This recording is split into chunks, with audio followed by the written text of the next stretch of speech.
सर्वमङ्गलमाङ्गल्ये शिवे सर्वार्थसाधिके शरण्ये त्र्यम्बके गौरी नारायणी नमोऽस्तुते। सर्वमङ्गलमाङ्गल्ये शिवे सर्वार्थसाधिके शरण्ये त्र्यम्बके गौरी नारायणी नमोऽस्तुते।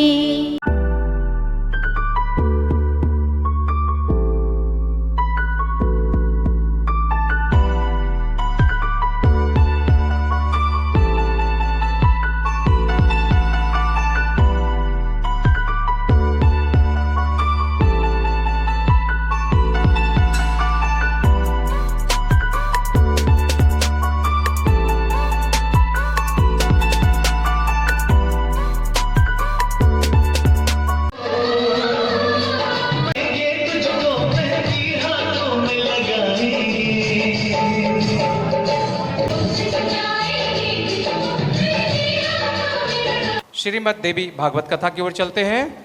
सब प्रथम आरती। जय माता दी। यथा प्रणता स्मृतां गन्धद्वारां दुराधरसां नित्यपुष्टां करेशणीं ईश्वरीं सर्वभूतानां तामिहोपहवै श्रियम्। प्रजासानि पाशुसानि लोकासान्नभयासानि अग्नेः प्रजां बहुलां करोत्पन्नं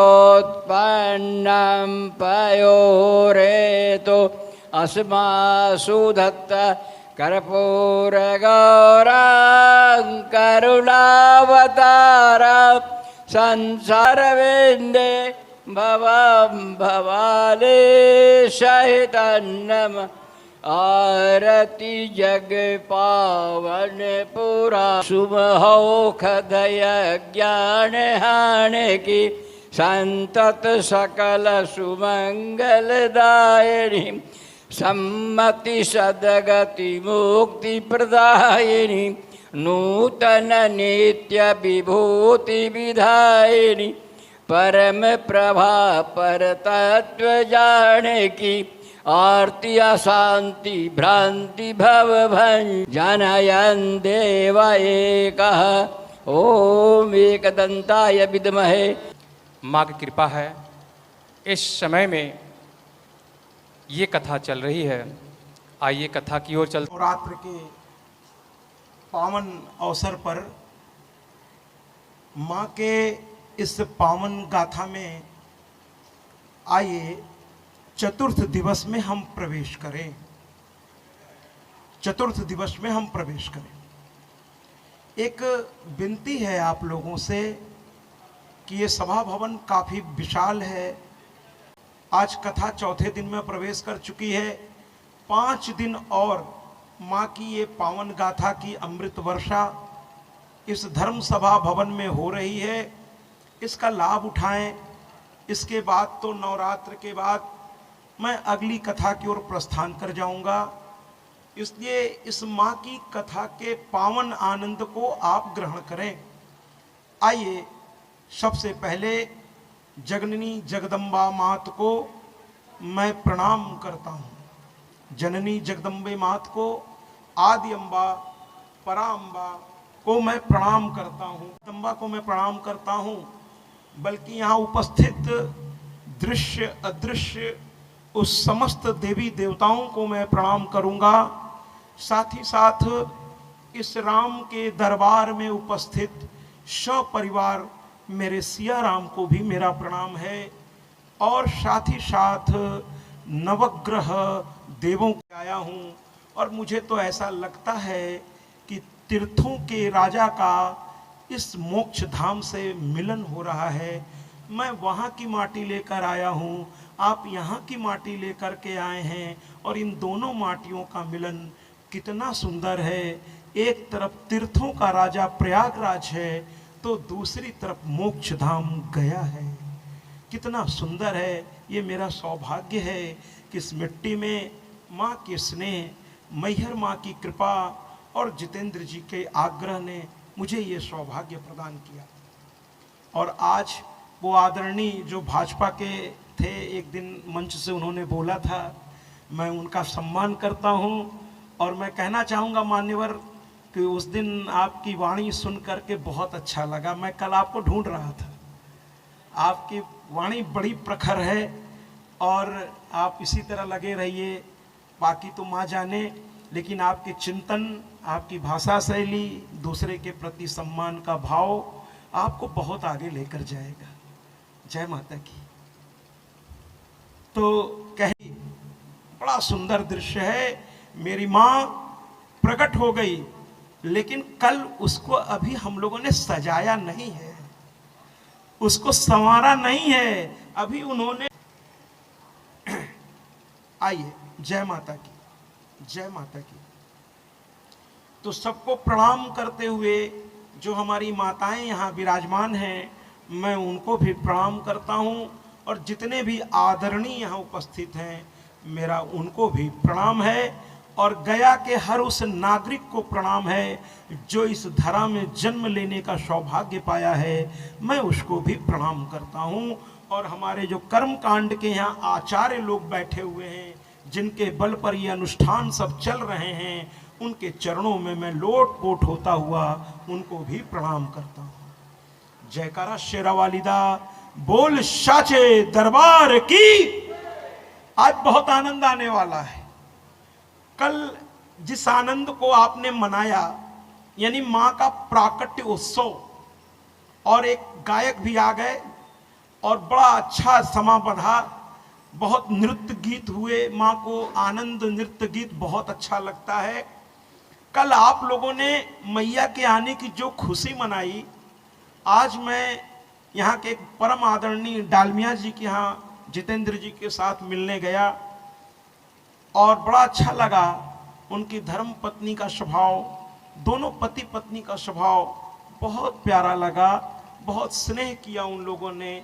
उनके स्नेह के लिए मैं आभार व्यक्त करता हूँ, जबकि वो सामने भी नहीं है, लेकिन मैं आभार व्यक्त करता हूँ। और उन्होंने मुझसे वादा किया है कि जितना संभव हो सकेगा, कम से कम एक दिन तो जरूर वो जो सायंकालीन कथा समाप्ति पर जो आरती होती है, दोनों पति पत्नी आकर के माँ की आरती करेंगे, ऐसा उन्होंने मुझे वचन दिया है। और बहुत अच्छा लगता है आप समस्त आदरणीयों से मिल करके, बहुत अच्छा लगता है। तो कहने का तात्पर्य यह है कि आज बहुत प्यारा दिन है। मेरी मैया तो कल आ गई, आज उसको सजाना है महाराज।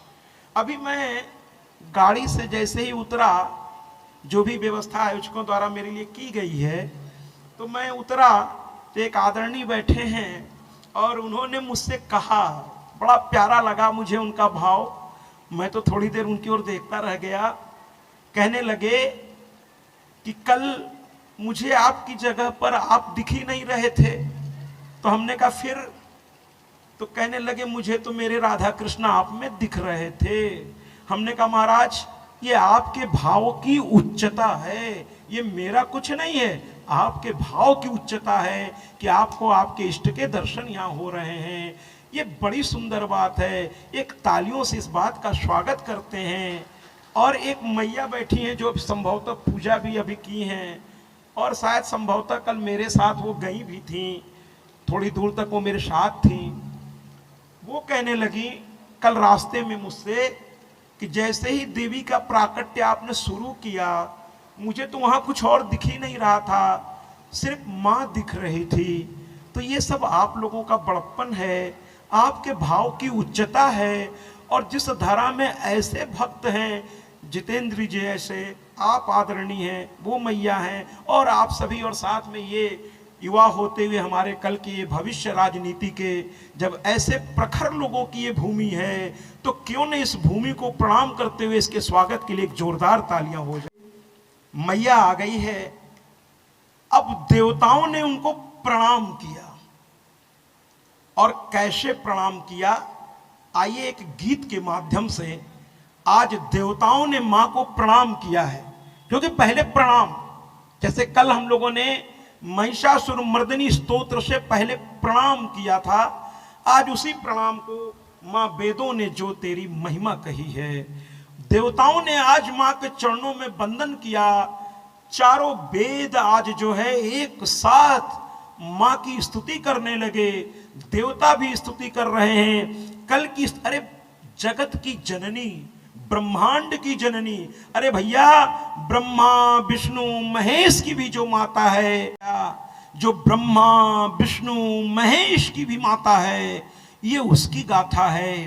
तो आइए ना एक गीत के माध्यम से हम इसको समझें कि माँ का रूप कितना विशाल है कि गायक को कहना पड़ गया। हम उस माँ का वर्णन कर रहे हैं कि गायक कहता क्या है कि माँ वेदों ने जो तेरी महिमा कही है, सही है, सही है, सही है, सही है। तालियों के साथ माँ की स्तुति में आइए शामिल होते हैं। हाँ, तो मेरी मैया की स्तुति कल भी हमने की, आज भी की, खुशियाँ भी हम लोगों ने मनाई, बहुत आनंद आया। और जो है अब जरा मैया को अस्त्र शस्त्र देवता प्रदान कर रहे हैं। आइए देखते हैं कि किसने मैया को क्या दिया। अभी तो आप यही सुनिए कि किसने क्या दिया, लेकिन हकीकत में क्या हुआ मैं अभी आपको बताता हूं। पहले अभी तो सुनिए, जो किताब में लिखा है सरल भाषा में, उसी भाषा में मैं अभी आपको बोल रहा हूं। किसने क्या दिया? दिया क्या? भगवान विष्णु ने चक्र प्रदान किया, अपने चक्र से एक चक्र निकालकर मां को प्रदान किया। इसी तरीके से शिव ने अपने त्रिशूल से एक त्रिशूल प्रदान किया। वरुण ने अपने पास से एक पाश प्रदान किया। यम ने अपने काल दंड से एक दंड प्रदान किया। क्षीर सागर ने 2 रेशमी वस्त्र अद्भुत मां को प्रदान किए। कानों में कुंडल प्रदान किया और हाथों का कंगन क्षीर सागर ने प्रदान किया। और महासागर ने गले का कंठहार मां को प्रदान किया और कमर की करधनी मां को प्रदान की। और भैया मेरे त्वष्टा यानी विश्वकर्मा ने मां के पैर में नुपुर पहना दिया। मां के पैर में नुपुर पहना दिया, महावर लग गए। मां पूर्ण रूप से सज करके सामने प्रकट हो गई। आइए ना, आज थोड़ा गीतों की बारिश होगी। मैया आई है ना, खुशियां मनाना है ना।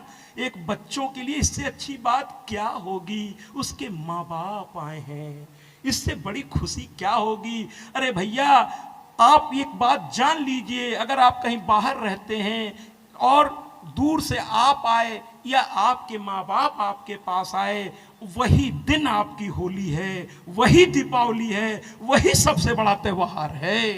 अच्छा नहीं लगा क्या ये बात? तो हमारी भी तो मैया आई है, आदि जगत जननी आई है। तो आइए ना, सज गई है ना, तो आइए देखते हैं इस गायक के माध्यम से क्या कहता है इस सजावट पर हमारा ये गायक। और आइए, हाथ में त्रिशूल गरवा, हाथ में त्रिशूल गरवा, सुनवा के हार, रूपवा मनवा मोहतबा।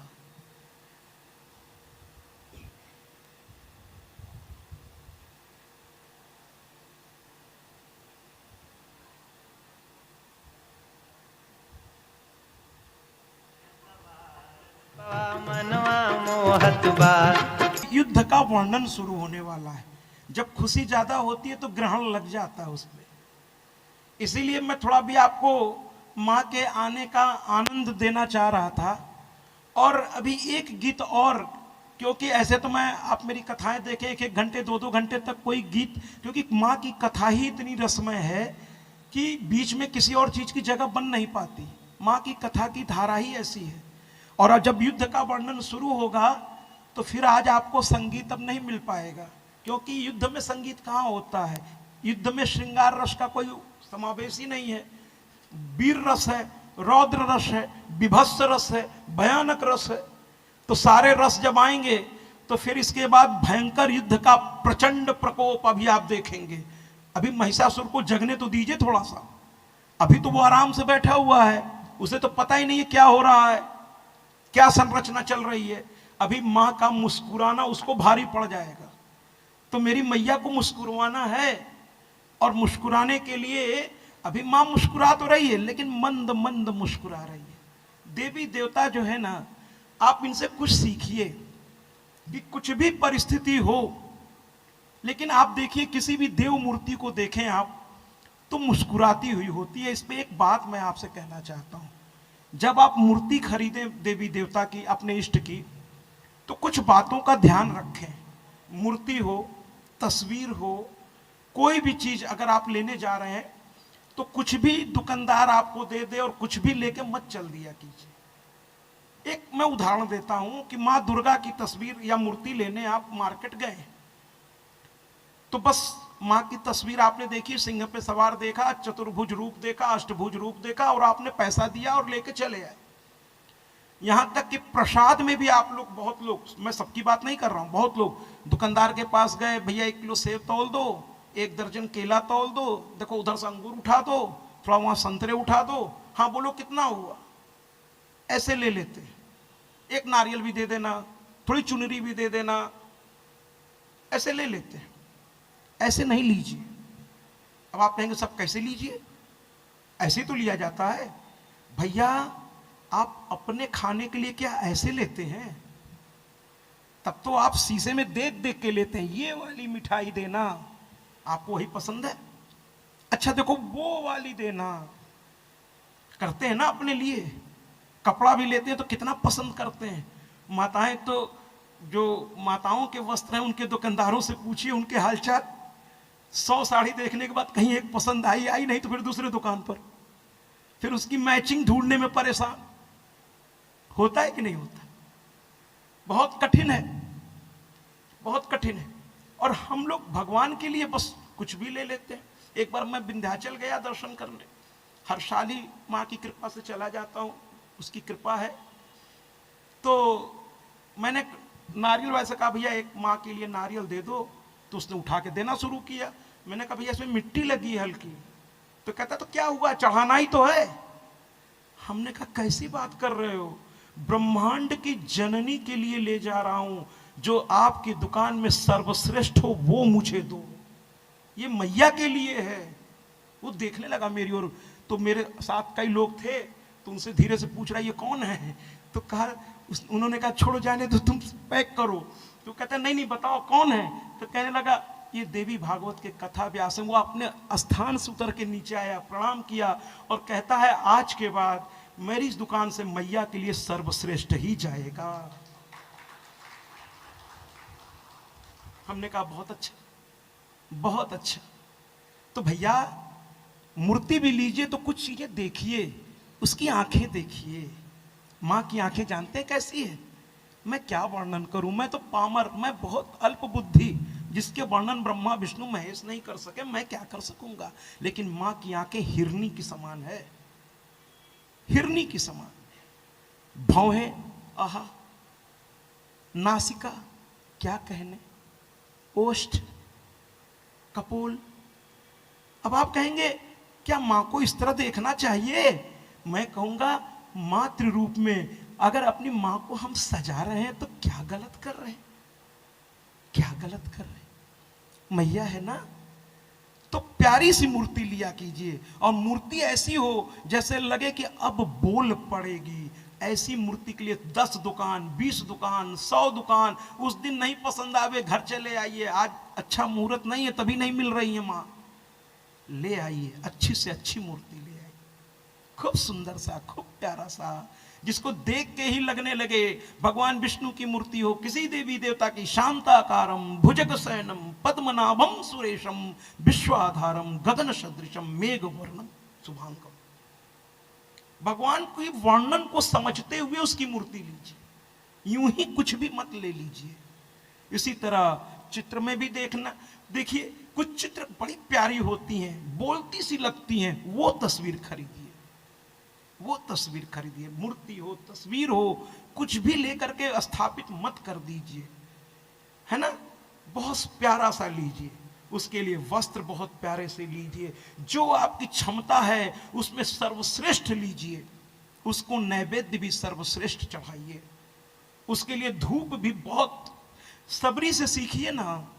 सबरी ने राम को खिलाने के लिए भूल गई कि मैं जूठा कर रही हूं, लेकिन वो यही तो चाह रही थी कि राम को मैं अपना सबसे मीठा बेर खिलाऊंगी, इसीलिए चख चख के दे रही थी। जो खट्टा था फेंक देती थी, जो सबसे मीठा था राम को कहती थी ये खाओ, और वो भूल गई कि वो चख के दे रही है, भूल गई वो।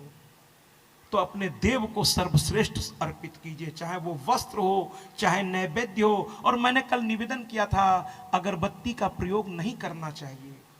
अगरबत्ती से पितृ दोष होता है, क्योंकि उसमें बांस की काठी होती है, और किसी भी आचार्य से पूछ के देख लीजिए, बांस को जलाना बहुत बड़ा दोष कारक है। इसलिए मैंने कहा आरती को ध्यान से देखिए। मैं कोई भी बात बिना प्रमाण के नहीं करता, बिना प्रमाण के मैं कोई बात नहीं करता। आरती में देख लीजिए, कहीं अगरबत्ती का जिक्र किसी भी आरती में हो तो हमें बता दीजिएगा, बता दीजिएगा। हर जगह आरती में एक ही बात कहते हैं, धूप दीप नैवेद्य आरती। धूप, धूप है, अगरबत्ती नहीं है, धूप है। धूप मार्केट में मिलता है, सूखा भी गीला भी, जैसी इच्छा हो ले लीजिए, एक से एक धूप आते हैं मार्केट में। धूप, दीप, नैवेद्य, आरती। अच्छा एक चीज और सुन लीजिए, एक दिया सामने जलाया जाता है और दूसरे कपूर से दिए को मिलाकर आरती, दो अलग अलग चीजें। लोग एक ही समझ लेते हैं, एक ही दीप रखते हैं, उसी से आरती भी कर लेते हैं। वो दीप एक स्थान पे रख के जलाया जाता है, उसको हिलाना नहीं चाहिए। और एक चीज और बहुत सावधानी से सुनिएगा, मैंने कहा था ना देवी भागवत वो कथा नहीं है कि एक था राजा एक थी रानी, दोनों मर गए, खत्म कहानी। वो कथा लेके मैं नहीं आया हूं। दीप कैसे रखना चाहिए ये भी समझना होगा। दीप कैसे रखना चाहिए, जब पृथ्वी मां का वर्णन आएगा, इसीलिए मैं कह रहा हूं कि भारी से भारी संख्या में इस कथा को सुनिए, बहुत कुछ आपका बदल जाएगा, विश्वास तो करिए। अब आज से दिया रखने का तरीका भी सुन लीजिए माताओं, और आप सभी, दिया कभी सीधे जमीन पे नहीं रखना चाहिए।